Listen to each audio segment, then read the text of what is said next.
with it, and we're here today. So thank you, Mayor Welch. We are indebted to you, and we're so excited for the years ahead. Thank you, Matt. I think I still owe you a cup of coffee, so I still owe you that. What an historic day in St. Petersburg, and good morning to everyone. So it's been a little less than 15 hours since the county commission vote, so a lot of this is still sinking in. But, you know, folks ask, how did we get here to this day? And we got here because of our partnerships and our shared priorities. We all know that the historic gas plant redevelopment will be a game changer for our community, for St. Pete, for Pinellas County, for the Tampa Bay region, and for Florida. And we ought to reflect on how we were successful. We were successful because of the strengths of our partnerships. I want to thank the Heinz Rays organization for their transparent partnership throughout this process. We were upfront about what our priorities were and worked towards that end. I want to thank the two tremendous leaders on my left, the chair of our city council, Deborah Fix-Sanders, and Chair Kathleen Peters of the Pinellas County Commission. We're true partners. A lot of folks had counted St. Pete out 10 years ago, but I knew because of our partnerships and the strengths of what we have in this county that we could achieve this. I want to thank all the members of the Pinellas County Commission, the St. Petersburg City Council, our entire city team, and Matt has named many of them, but I want to again thank Rob Gertis, our administrator, Jackie Kovalarich and her legal team, our city development administrator, James Corbett, who's with us after 14 hours. Great job, James, and your entire team. Our city council member, Ed Montaneri, is here today. Ed, thank you for your partnership and leadership. And certainly to Doyle Walsh, my chief of staff, who I think will let me get some sleep in, Doyle, going forward, and our just entire city team. But we started out making sure the county was involved, and Barry Burton as administrator, Jewel White, Don Kroll from the legal team have been incredible partners in shaping this very complex set of agreements. I want to thank everyone for their commitment, their dedication, and their perseverance. And so as we move on to the next phase, we want to ensure that this new set of promises is fulfilled. And I think old school linear project management accounting, so the four things we need to do is we need to first make sure we've paid for this, so we need to finish our bond process, and then we need to move and complete the design and the actual platting and permitting processes.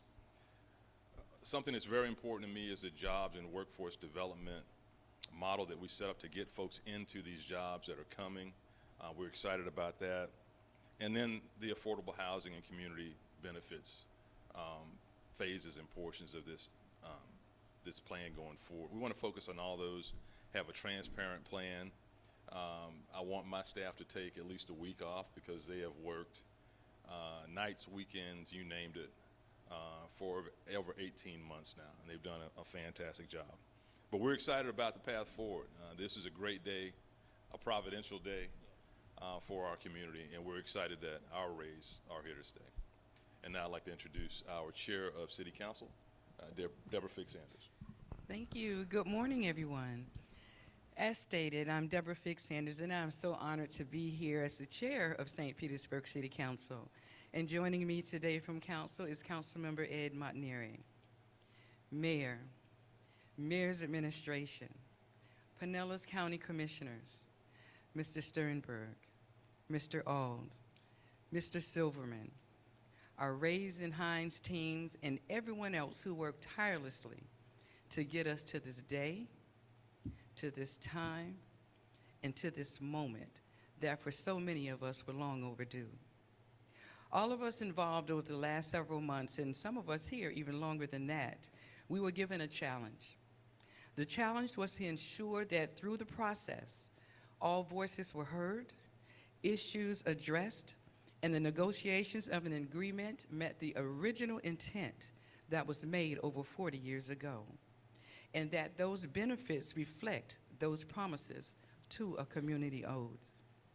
And even though the council vote was not unanimous, each and every vote came with careful consideration of the constituent that each council member vowed to represent.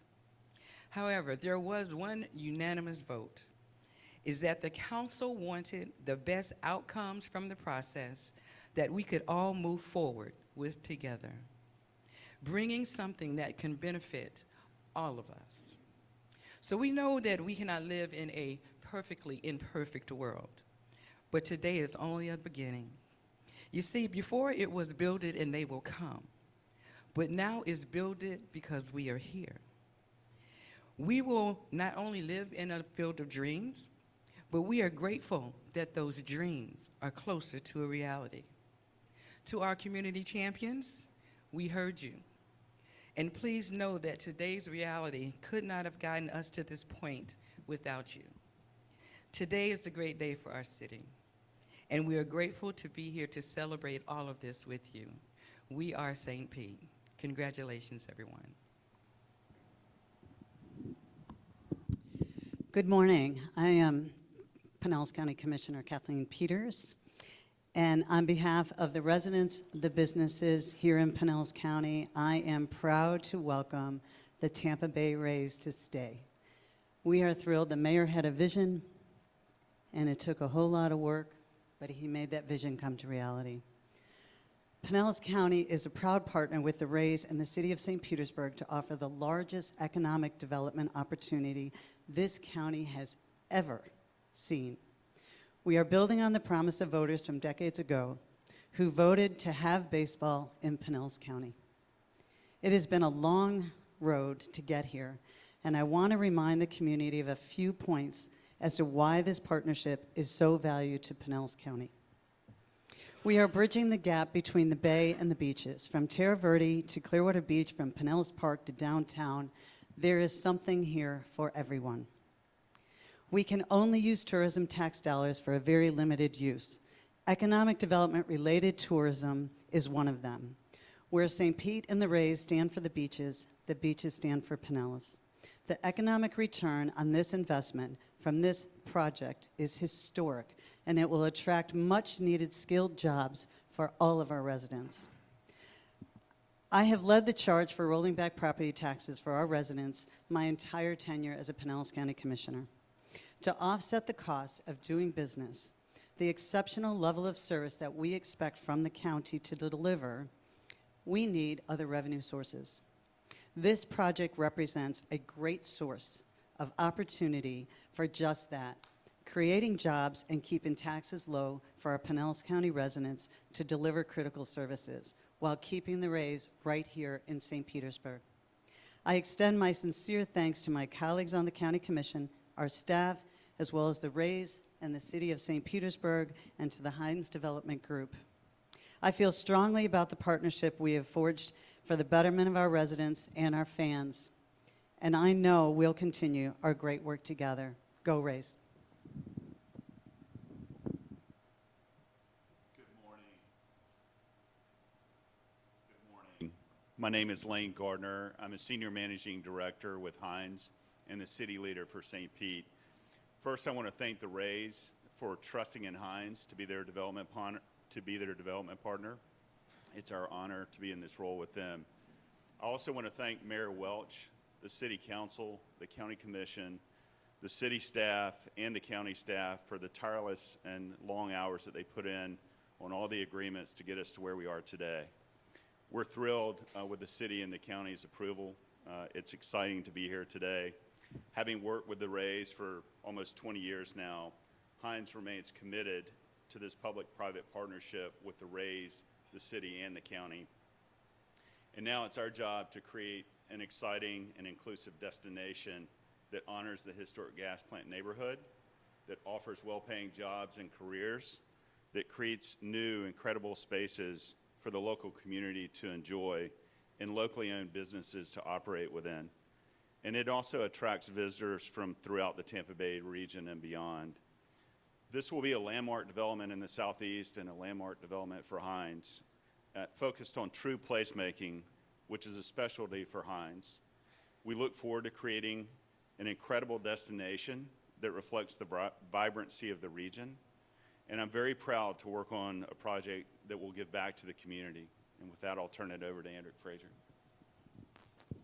Thank you, Lane. Good morning, Andrew Frazier, President and CEO of Best Source Consulting. Ms. Gwen looked at me a little earlier and said she's never seen me smile this big in the 2.5 years that we've been working on this project. And yesterday was a very big hurdle, and not just for the project, but for this community. And being a former athlete, I cannot understate how important great leadership is. And Mayor Welch, Chairman Fix-Sanders, Chairman Peters, thank you for your leadership and helping get this across the line. Stu, Matt, and Brian, and also Lane, thank you for your foresight and trusting me and my team and really pushing the limit as it relates to what we're going to be able to do with the community benefits. This project is like no other I've ever worked on. Of course, economics always comes into play, and 5 years from now when there's a new ballpark and there's roughly $1.5 billion worth of development, people will be able to physically see what's happened over the course of that time. But what you won't be able to see are the things that are most important to this community 5 years from now. But one thing that Brian told me when we accepted this role was that once this project is completed, if we have not closed the generational wealth gap, if we have not made the quality of life better for the citizens of South St. Petersburg, Pinellas County, and Tampa Bay, we have failed on this project. And we take that commitment seriously, and this team takes it seriously. We're looking extremely forward to continuing the community dialogue. We cannot do this by ourselves. You will see us reaching out to not only the citizens of St. Pete, but also Pinellas County and our friends across the Bay to make sure that we're creating a stable workforce here to make Tampa Bay the #1 growth place here in the United States. Turn it over now to President Brian Auld. Hi, Brian Auld with the Tampa Bay Rays. And just in case it was lost on anyone, I've known Matt now for over 30 years, and that is the most emotional I've ever seen him. That's the equivalent of a normal person up here crying. So this is a great day, and that really sent it home for me. Thank you, Matt. But now comes the real work. It is not lost on any of us how much trust and confidence has been put in this organization. We're embarking on the most significant economic development project in this region's history, and it is daunting to say the least. But we have assembled a world-class team to execute on this bold vision, and every bit as important, we are sitting in the midst of a world-class, extraordinary community here.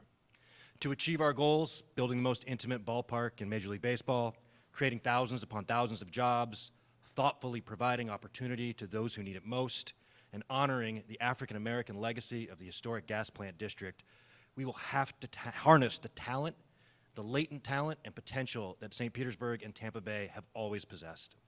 We couldn't be more grateful nor more excited by the faith that so many have put in us, and I promise you that we will work tirelessly to be worthy of the trust that has been placed within us by this community, just as we will not stop working to bring the first World Series championship to Tampa Bay ASAP. Thank you.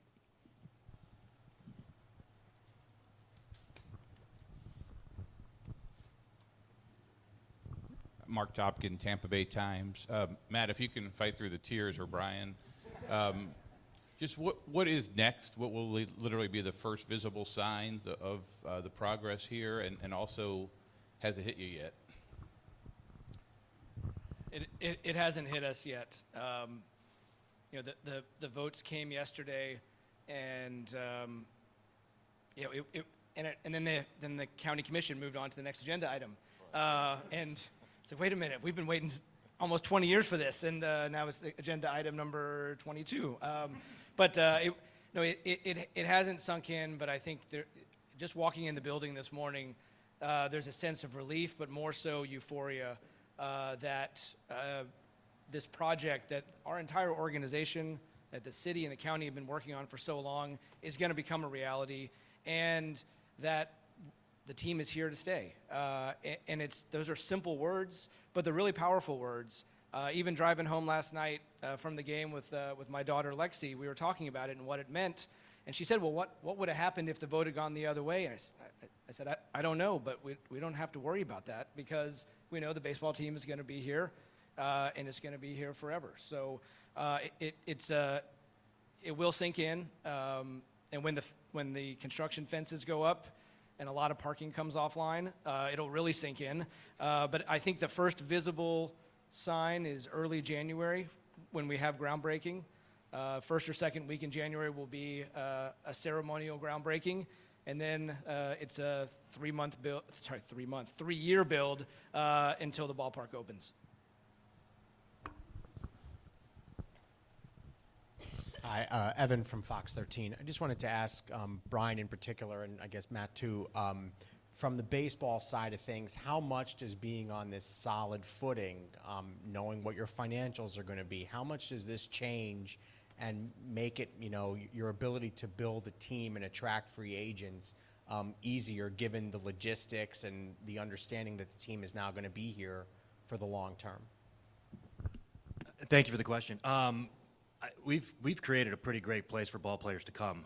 What Eric Neander and Kevin Cash and the culture they've built around this organization have represented for a long while now, I think remains every bit as powerful and only gets stronger now that we've got some certainty around it. You might see some folks plopping down some down payments on permanent homes and things in a way that wasn't happening before. But on the business side, we're betting this is a game changer. We are aware of the stories that have surrounded this organization for a long time. The uncertainty, the questions, the how are things going to be and where are things going to be 20 years from now. Those questions are now answered. And so we believe that season ticket holders, businesses, corporations are going to be all the more willing to invest with us, to partner with us, and to build even stronger relationships going forward. And we are very, very eager to take advantage of that. It's one of the reasons we're so confident in what the next many years are going to look like. Matt, did you want to add anything to that? Or?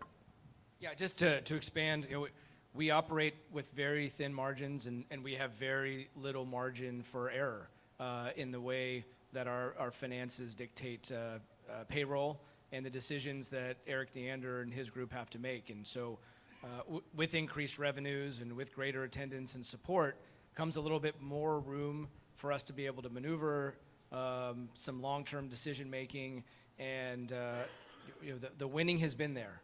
We're the third winningest team in baseball going back to 2008. The winning has been there. The playoff appearances have been there. A couple of World Series appearances. We haven't brought home that title, but this is going to help us in our quest for that World Series title, and help us be able to look out and predict more confidently how those revenues are going to be generated, and then how we can invest them back into the team. Mark Parker, St. Pete Catalyst. Do you guys have a plan for, and do you believe you can win over some of the people who oppose the project, especially within the African American community? Let me speak to that. We have seen folks, once we're able to sit down and give them the facts about the project, come over and support. The list of supporters is extensive. At the last meeting, we had Pastor Frank Peterman, for example, who was a supporter of Sugar Hill, as was Pastor Clarence Williams, who probably has the closest church to Tropicana Field at Greater Mount Zion. Those kinds of folks in the community, the more we talk about what's actually in the plan, we talk about the community benefits, we talk about the fact that jobs and career opportunities are coming out of this.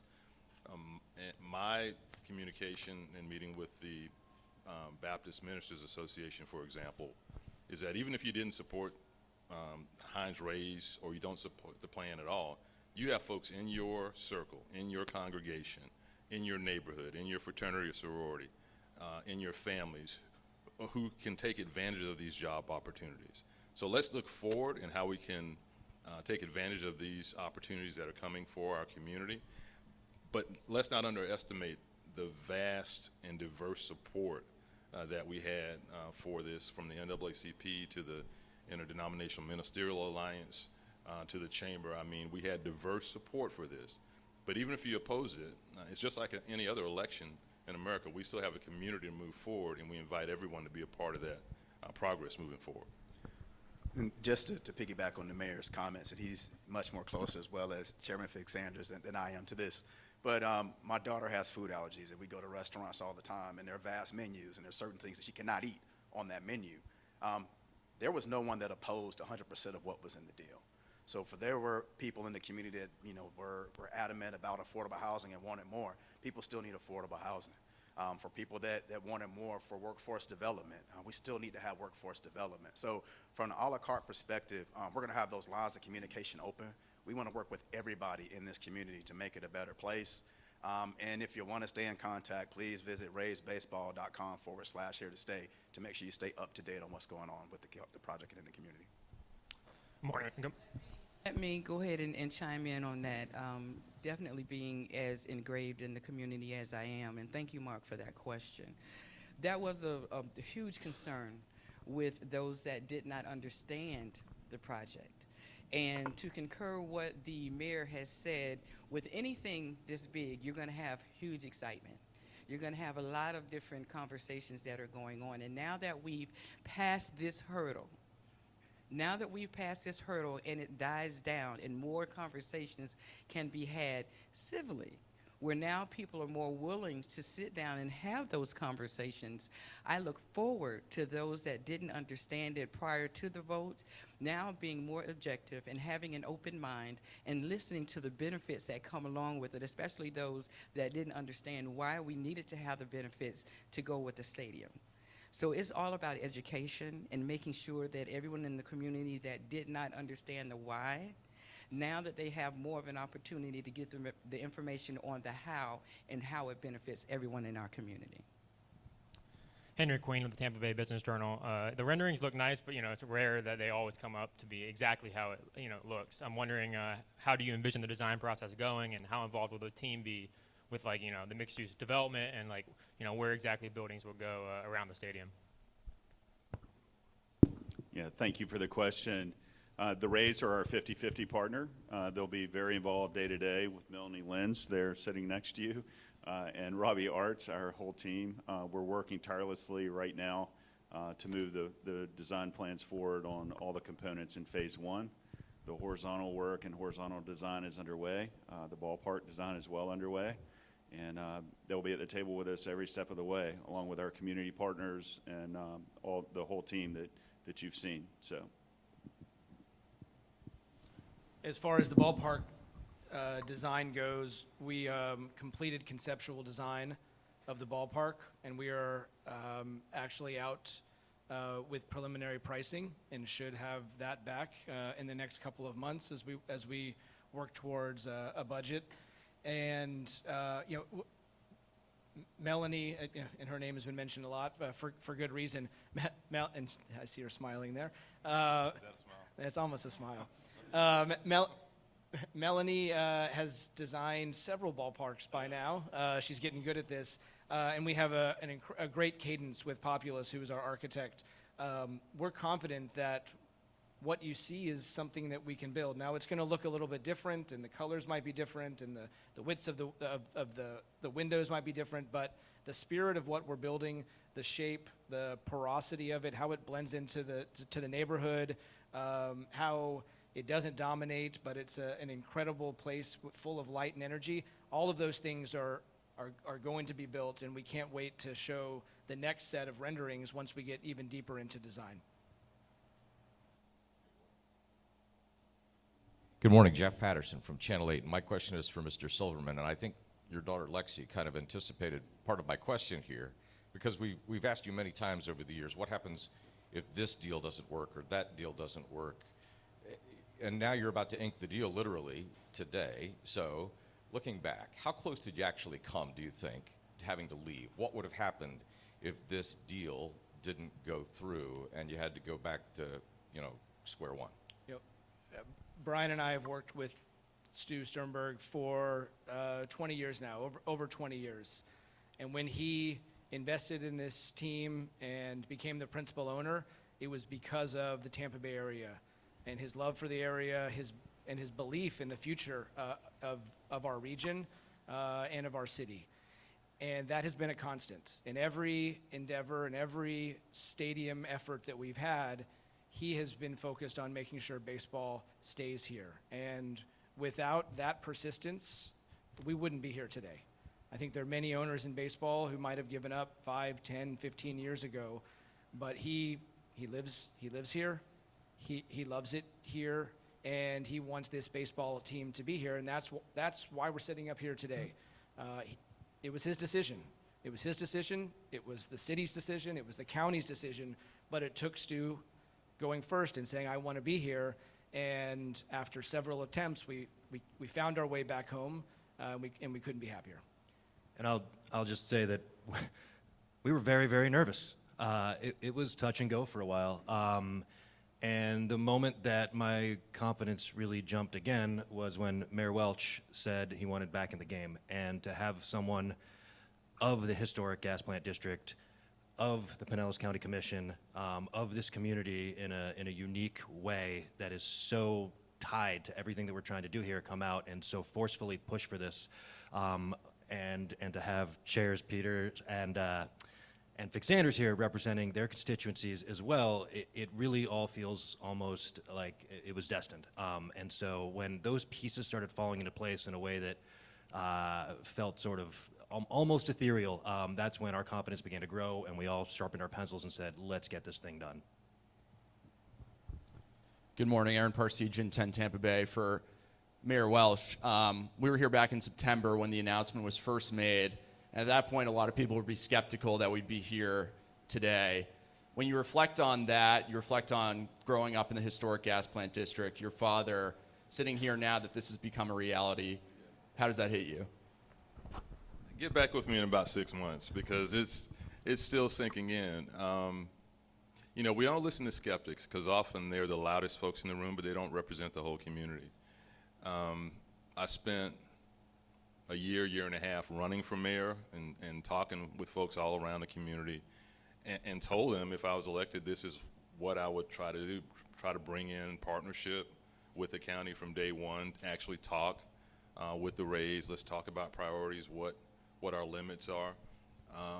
But, you know, folks were skeptical when I ran for mayor in the first place. But knowing the character and the quality of our elected leaders, of the Rays, who I had a relationship with as a county commissioner, and they never told me something and did something different, so I didn't see why that would ever change. And I do want to say, Matt is very normal. I don't know why Brian is saying that. I just believe in the possibilities if you sit down and talk to folks one-on-one and come to an agreement on the path forward. And so I never, you know, I always believed that we had the capacity to get here. Now, again, our city's changed a lot over the last decade. That was part of it. The leadership has changed. Certainly our city team, which has done phenomenal work and kept the city running at a high level. I think we were the best run city by Wallet Hub in the state of Florida. They've done all those things and worked on this transformational project.